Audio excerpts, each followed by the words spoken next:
100 জন diploma engineer পাশ করে কিন্তু শুধুমাত্র 20 থেকে 30 জন চাকরি পায়, বাকি সবাই বেকার বসে থাকে।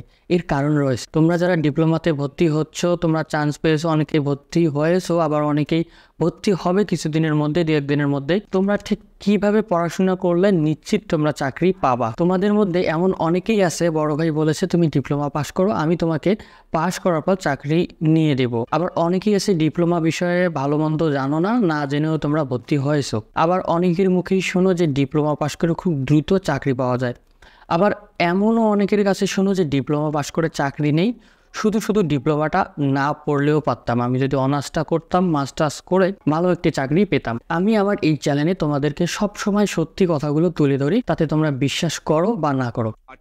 আজকের এই ভিডিওতে আমি তোমাদেরকে গাইড করব কিভাবে তোমরা 4 বছর ডিপ্লোমা পাশ করে নিশ্চিত চাকরি পাবে। আর তোমরা যদি চাকরি নাও করো, তোমরা কিন্তু নিজেই উদ্যোক্তা হতে পারবে। সো তোমরা যারা জেনে শুনে অথবা না বুঝে ডিপ্লোমাতে ভর্তি হও, কোনো সমস্যা নেই, কিন্তু আমার এই স্টেপগুলো ফলো করে তোমরা 4টা বছর পড়াশোনা কমপ্লিট করো, অবশ্যই তোমরা চাকরি পাবা। ফেসবুকের সব গ্রুপেই তোমরা দেখবা ডিপ্লোমা ইঞ্জিনিয়ারদের নিয়ে অনেক হাসি ঠাট্টা হয়ে থাকে, এবং ডিপ্লোমা ইঞ্জিনিয়াররা কিন্তু পাশ করার পর 10 থেকে 12,000 বা 15,000 টাকার মধ্যে চাকরিও পায় না, এমন অবস্থা কিন্তু আমি দেখেছি বা দেখে আসতেছি। সো কীভাবে তোমরা পড়াশোনা করবে, আগে তোমাদেরকে বুঝতে হবে ডিপ্লোমা আসলে কি। তোমরা ডিপ্লোমা পাশ করলে তোমরা কিন্তু একজন অ্যাসিস্ট্যান্ট ইঞ্জিনিয়ার হওয়া। অ্যাসিস্ট্যান্ট ইঞ্জিনিয়ার হয়ে তোমরা যদি সেই সেক্টরে কাজ না জানো, কাজ না পারো, কাজ না বুঝো, তোমাদেরকে কেউ চাকরি দিবে না। আমি প্রতিটা ভিডিওতে বলি, তোমার একটা কোম্পানি আছে, যে কোম্পানিতে তুমি অ্যাসিস্ট্যান্ট ইঞ্জিনিয়ার নিয়োগ করবে,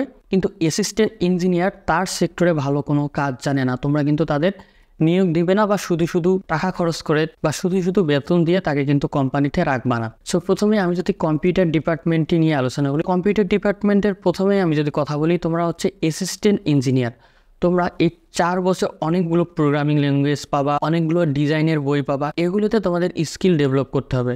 যেমন ধরো তোমরা 5ম সেমিস্টারের পরে তোমাদের সাবজেক্ট পাবা, যেমন apps development, web development, graphics design, networking. যখনই তোমরা এই প্রফেশনাল সেক্টরগুলোতে চলে যাবা, তোমাদেরকে কিন্তু স্কিল ডেভেলপ করতে হবে। তোমরা এখন থেকে 1ম সেমিস্টার থেকেই তোমরা চিন্তা করো তোমরা কোনটিতে কাজ করবা। যারা ডিপ্লোমা ইন কম্পিউটার ইঞ্জিনিয়ারিংয়ে ভর্তি হয়েছে, তোমরা অ্যাপস নিয়ে কাজ করবা, নাকি ওয়েবসাইট নিয়ে কাজ করবা, নাকি তোমরা নেটওয়ার্কিং নিয়ে কাজ করবা, নাকি তোমরা ডাটাবেস নিয়ে কাজ করবা। তোমরা রিসার্চ করে বের করবা আসলে তোমার জন্য কোনটা পারফেক্ট হবে, বা তুমি কোনটি করতে পারবা, বা তোমার জন্য কোনটি ভালো হবে। এখন শোনো, তুমি ডিপ্লোমা পাশ করে বের হয়েছো, হ্যাঁ, এখন একটা নতুন কোম্পানিতে নিয়োগ দেওয়া হবে, তোমাকে সেখানে ভাইবা দিতে হবে, অথবা তোমাদেরকে অ্যাপ্লাই করতে হবে। তুমি যেহেতু ডিপ্লোমা পাশ করে বের হয়েছো, বড় একটি সফটওয়্যার কোম্পানিতে তোমাকে অ্যাসিস্ট্যান্ট ইঞ্জিনিয়ার হিসেবে নেবে। এখন তুমি যদি অ্যাপস ডেভেলপমেন্ট কোম্পানিতে আবেদন করো, তাহলে তোমাকে একটি অ্যাপস মেনটেন করতে হবে, বা নতুন একটি অ্যাপস তৈরি করতে হবে। এখন তুমি অ্যাপস বানানোর প্রোগ্রামিং কোডগুলো যদি না জানো, ফান্ডামেন্টাল যে জিনিসপত্রগুলো প্রয়োজন, বেসিক টু অ্যাডভান্স বা ইন্টারমিডিয়েট, এই বিষয়গুলো তুমি যদি না জানো, তুমি কিন্তু চাকরি করতে পারবে না। কারণ তোমাকে নিয়োগ দিল, সাপোজ ধরলাম তোমাকে নিয়োগ দিল, কিন্তু তোমাকে একটি নতুন প্রজেক্টে একটি অ্যাপস তৈরি করতে বললো, তুমি কিন্তু কোনো প্রোগ্রামিং ল্যাঙ্গুয়েজ জানো না, অ্যাপস ডেভেলপমেন্টের ফান্ডামেন্টাল জিনিসগুলো তোমরা কিন্তু জানো না, তাহলে তোমাদের জন্য কিন্তু সে চাকরিটি করা পসিবল না।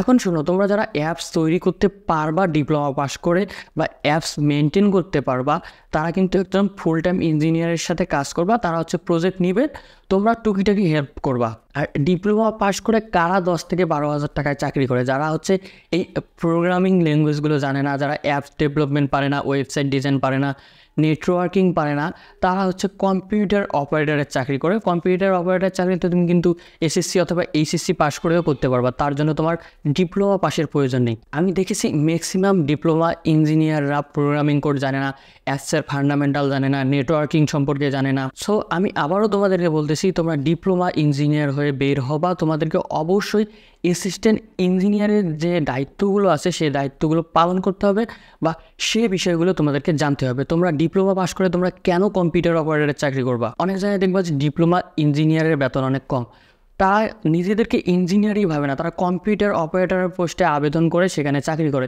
সেখানে তো 10 থেকে 12,000 টাকা বেতন চাকরি হবেই, মাস্ট বি। চলো আমরা এখন স্ক্রিনে যাই। স্ক্রিনে চলে আসার পর তোমরা এখান থেকে দেখতে পাচ্ছ btjobs.com, তোমরা হচ্ছে এটি সার্চ করে নেবা হচ্ছে গুগলে, তারপর ডিপ্লোমা ইন কম্পিউটার লিখে যদি তোমরা সার্চ করো তাহলে এখান থেকে বেশ কিছু রেজাল্ট দেখতে পারবা।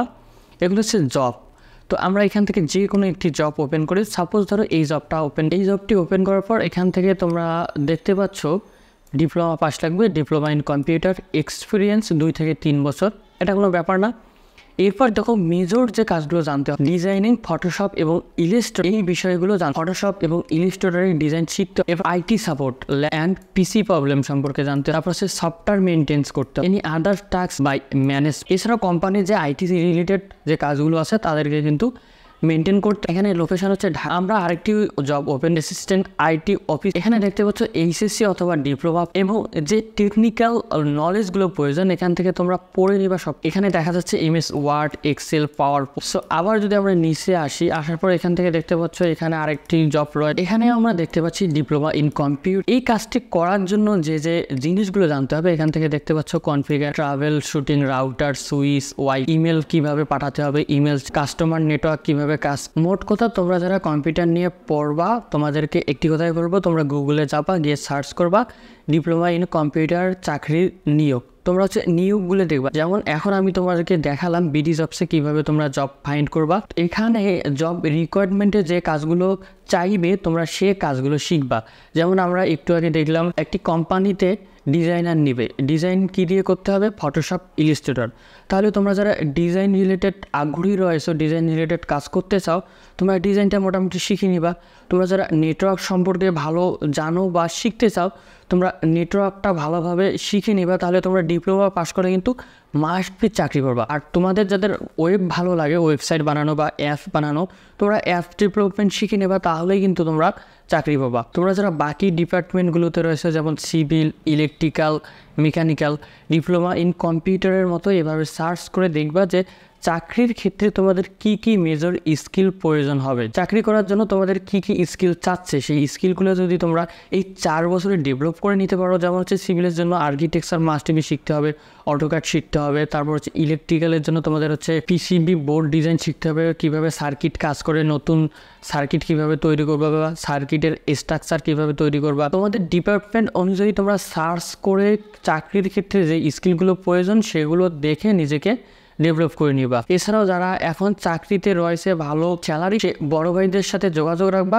কোন কাজগুলো শিখলে তোমরা ডিপ্লোমা পাস করে বের হয়ে তোমরা চাকরিতে জয়েন করতে পারবা। তোমাদের যদি কোনো প্রশ্ন থাকে অবশ্যই করবা, আমি সবার প্রশ্নের উত্তর দেওয়ার চেষ্টা করবো।